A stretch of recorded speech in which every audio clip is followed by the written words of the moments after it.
राम राम भाई, सारा ना राम राम। हर हर महादेव, जय माता दी। आज नवरात्रे का 7वां दिन, तो उसके बारे में बात करेंगे कि माता के आज 7वें रूप की पूजा की जाती है, जो नौ दुर्गा हैं उसमें से।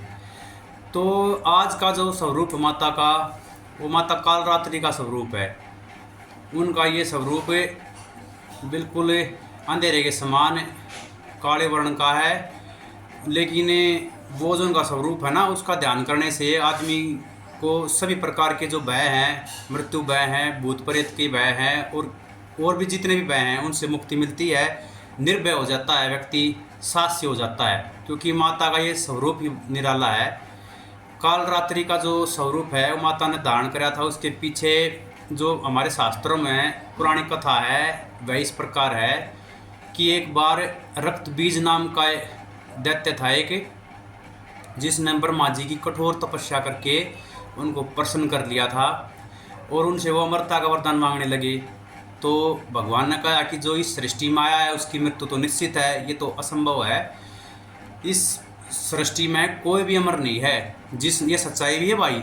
जिस दिन व्यक्ति का जन्म हुआ है या जीव का जन्म हुआ है, उसी दिन उसकी मृत्यु निश्चित हो जाए।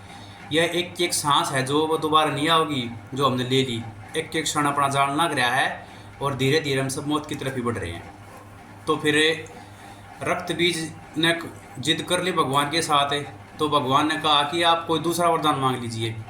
तो फिर दैत्य ने बलशाली होने का वरदान मांगा, और उसके साथ साथ ये मांगा कि मेरे रक्त की, मतलब खून की एक भी बूंद अगर पृथ्वी पर पड़ जाए, मतलब जितनी बूंदें पड़ेंगी, तो प्रत्येक बूंद से उसके जैसा ही, जैसा प्रमुख वो रक्त बीज था ना, उसके जैसा ही बलवान, बल और शौर्य में उसके बराबर है जो रक्त बीज जो दूसरा उत्पन्न हो जाएगा। तो उसने तो फिर भाई, जिसके पास शक्ति आ जाए वो तो दुरुपयोग कर रहे हैं, आपने पता है।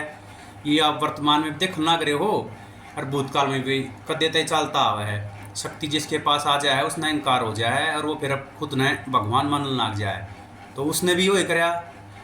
देते उसने सारे देवों के ऊपर आक्रमण कर दिया, सारे संसार में त्राही त्राही कर दी।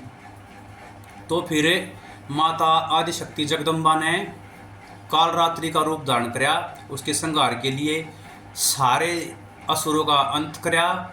और जो रक्त बीज था ना, उसकी रक्त की बीज भूमि पे गिर रही थी और नया रक्त बीज पैदा हो रहा था। ऐसे तो वो अनंत काल तक युद्ध चलता रहता, उसका नाश ही नहीं होता।